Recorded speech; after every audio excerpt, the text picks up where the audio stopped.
আমি আল্লাহ তাআলা কুরআনুল কারীম এমন ভাবে নাযিল করলাম বিশ্ব নবী মুহাম্মদ নবীর উপর আল্লাহ তাআলা নবীকে ডাক দিয়ে বলে নবী গো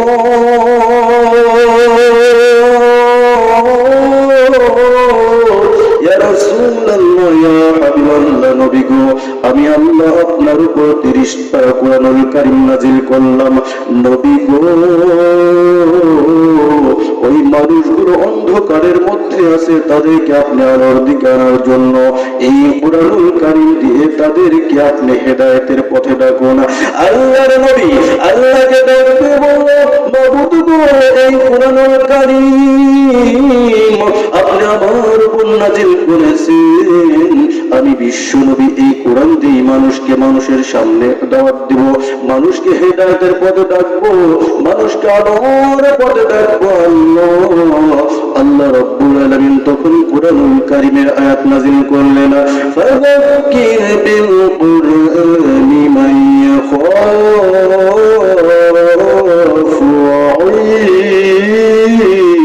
ওয়াঈদ আল্লাহ রাব্বুল আলামিন নবীকে ডাক দিয়ে বললেন নবী গো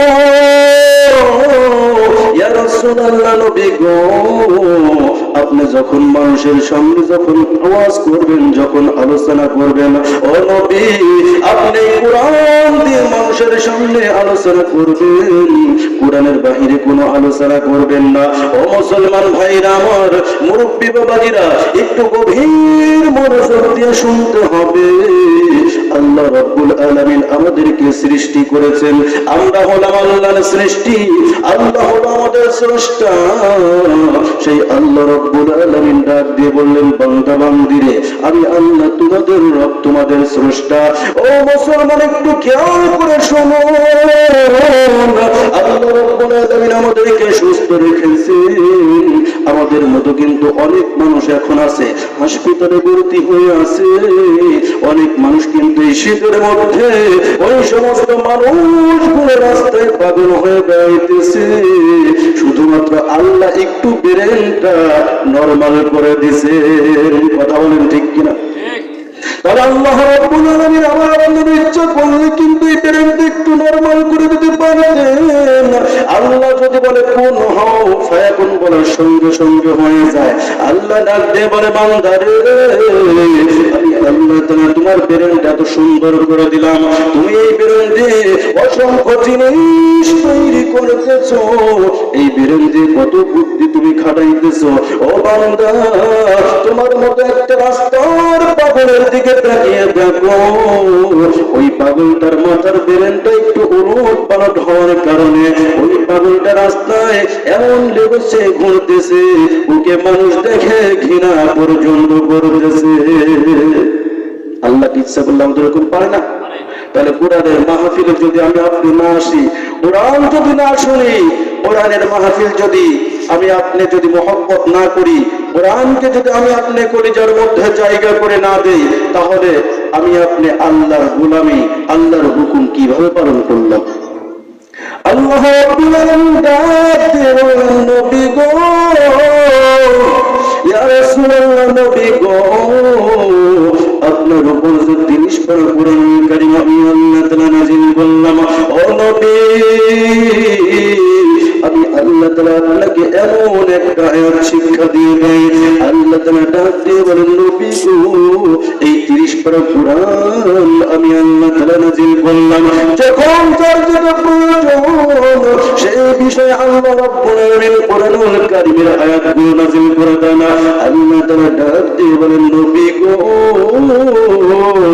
যখন মানুষ যে সমস্যার মধ্যে পড়ে যায় ওই সমস্যা থেকে সমাধান পাওয়ার জন্য আমি আল্লাহ তাআলা কোরআনের আয়াতগুলো নাযিল করে দেই আর ওই কোরআনের আয়াতে আপনি বিশ্ব নবী মুহাম্মদ মানুষকে সাবধান করুন সতর্ক করুন মানুষকে সমাধান দিয়ে দিন আল্লাহ নাম বিশ্ব নবী রাহমাতুল লিল আলামিন যখন এই 30 পারা কুরআনুল কারীম পড়ো ও মা বোনেরা শুনে নাও আল্লাহ রাব্বুল আলামিন কিন্তু আমাদের বেরেন দিয়েছেন আল্লাহ তাআলা ডাক দিয়ে বলেন নবী গো আপনি শুনে নেন ও মা উতিতুম মিনাল ইলমি ইল্লা কলিল আল্লাহ তাআলা বলেন সামান্যতম জ্ঞান দিয়েছি। কতটুকু জ্ঞান? সামান্যতম জ্ঞান দিয়েছি। আল্লাহর কাছে অসংখ্য গান, লক্ষ লক্ষ গান, সেই গান থেকে আল্লাহ তাআলা সামান্যতম মানুষকে গান দিয়েছেন। সেই গান দিয়ে মানুষ কত কিছু করতেছে, কত কিছু আবিষ্কার করতেছে, প্লেন বানাচ্ছে, রকেট বানাচ্ছে, কোথা থেকে কোথায় চলে যাচ্ছে। আল্লাহ যদি ইচ্ছা করতেন তাহলে ওকে কিন্তু ওই ব্রেনটা নাও দিতে পারতেন। আমিও মানুষ, সেও মানুষ, আপনিও মানুষ, সেও মানুষ, কিন্তু তাকে আল্লাহ তাআলা ওই ক্ষমতাটুকু দিয়েছেন, সে পারছে ওটা। তা আল্লাহ তাআলা বলেন যে আমি মানুষকে ওমা উতিতুম মিনাল ইলমি ইল্লা কলিল, অল্প সামান্যতম জ্ঞান দিয়ে মানুষকে আমি আল্লাহ তাআলা সৃষ্টি করলাম। সেই জ্ঞান দিয়ে মানুষ কত কিছু আবিষ্কার করতেছে। এখন বলুন তো, আল্লাহ কিন্তু অসংখ্য জ্ঞানের মালিক। সেই জ্ঞানের কাছে আমি আপনি ছোট্ট জ্ঞান দিয়ে যদি আল্লাহর কাছে যদি গাদ্দারি করতে যাই, ক্ষমতা দেখাইতে যাই, তাহলে আমার আপনার মতো বোকা কেউ আছে? কেউ নাই। কিন্তু আল্লাহ নবী গো, ভালো করে আপনি মানুষের সামনে বর্ণনা করুন, আমি আল্লাহ তাআলা যে মানুষকে অল্প সামান্যতম জ্ঞান দিয়েছি, এই জ্ঞান দিয়ে যখন মানুষগুলো যখন আমি আল্লাহর সঙ্গে মকর করতে যাই, আমি আল্লাহ তাআলা ওর চেয়ে বেশি মকর জানি। আল্লাহর সাথে যদি আমি আপনি মকর করতে যাই, পারবো? আল্লাহ কিন্তু তার চেয়ে বেশি মকর জানেন। আল্লাহ ডাক দিয়ে বলেন, নবী গো, আমি আল্লাহ তাআলা মানুষ জাতিগুলোকে সৃষ্টি করে জমিনে পাঠাইলাম আমার দাসত্ব, আমার গোলামি, আমার ইবাদত বন্দেগী করবার জন্য। কিন্তু এই মানুষগুলো যদি আমার গোলামি না করে, আল্লাহ ডাক দিয়ে বলে, বান্দারে, ও বান্দা, তোমরা 5 ওয়াক্ত সালাত আদায় করো। আর শয়তান বলল না, তোমরা সালাত আদায় করো না। কি আল্লাহ বললো সালাত আদায় করো, আর শয়তান কি বলছে যে তোমরা সালাত আদায় করো না। আল্লাহ বললো ভালো কথার কথা, আর শয়তান বললো না খারাপ কাজ করো।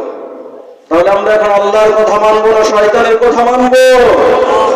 আমরা আল্লাহর কথা মানবো। আল্লাহ আমাদের স্রষ্টা, আল্লাহ আমাদের রব, আমরা আল্লাহর সৃষ্টি। সৃষ্টি হয়ে স্রষ্টার আদেশ, স্রষ্টার কথা অবশ্যই মানতে হবে। একজন গোলাম, একজন মুনিবের কথা অবশ্যই মানতে হবে। গোলাম যদি মুনিবের কথা যদি না মানে, সেই গোলামের কি চাকরি থাকবে? চাকরি কিন্তু থাকবে না।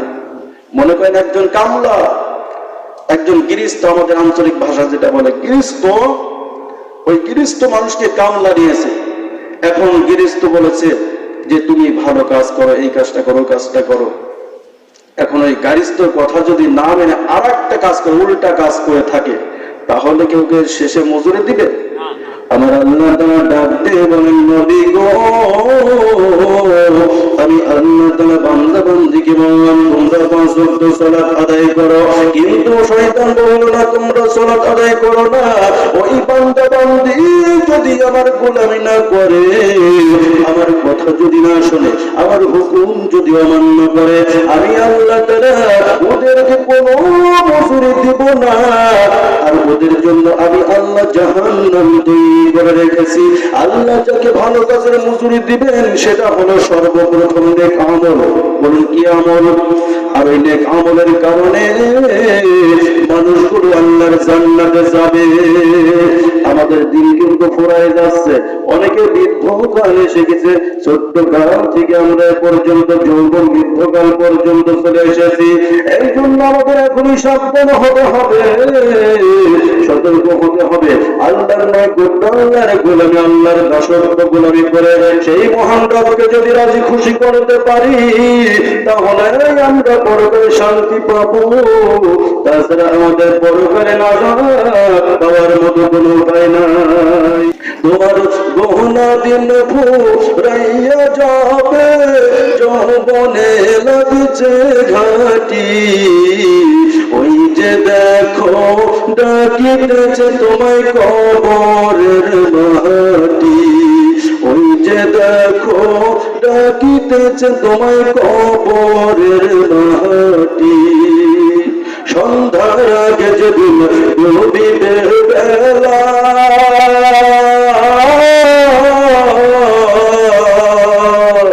এক পলকে ভেঙে যাবে তোমার রঙের বেলা।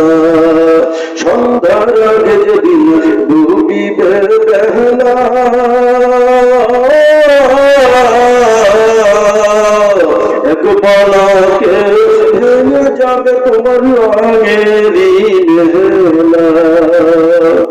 তখন যেন মওতের খবর আসবে। অনেক মানুষ আছে তারা মওতের চিন্তাই করে না। আমি আপনি কুরআনুল কারীমের মাহফিলে এসেছি, বাড়ি ফিরে যাবে এমন কোনো গ্যারান্টি নেই। মুসলমান মুমিন মুসলমানরা সবসময় আল্লাহর নাম স্মরণ করবে, আল্লাহর ভয় অত্যাকুল্লাহ তাকওয়া করে যার মধ্যে রাখবে। আল্লাহর ভয় করে যার মধ্যে যদি মুসলমানেরা ঢোকে, যদি সেই আল্লাহর ভয় করতে জন্য আল্লাহর শর্ত পূরণ করে আল্লাহর হুকুম যদি পালন করতে পারে, আমার আল্লাহ বলেন আমি ওই সমস্ত মুসলমানদেরকে তাদের জীবনের গুনাহগুলো মাফ করে আমি আল্লাহ তাআলা তাদেরকে মৃত্যুতে, কবরে, হাসরে, মিজানে, পুলসিরাতে প্রত্যেকটা জায়গায় আমি আল্লাহ গার্জিন হয়ে তাদেরকে জান্নাত দান করে দেব। সুবহানাল্লাহ।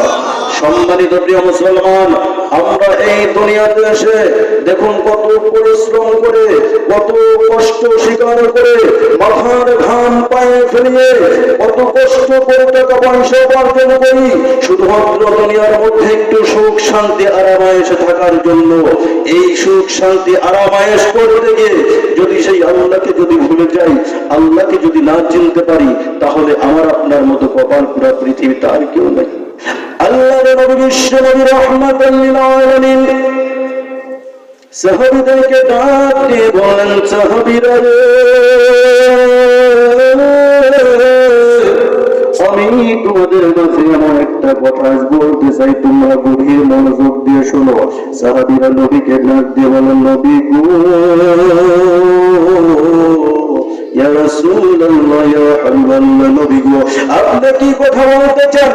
আল্লাহর নবী ডাক দিয়ে বললেন, সাহাবীরা রে, আমি তোমাদের কাছে এমন একটা কথা বলতে চাই, এই কথাটা গভীর মনোযোগ দিয়ে শুনবা। সাহাবীরা নবীকে ডাক দিয়ে বলল, নবী গো,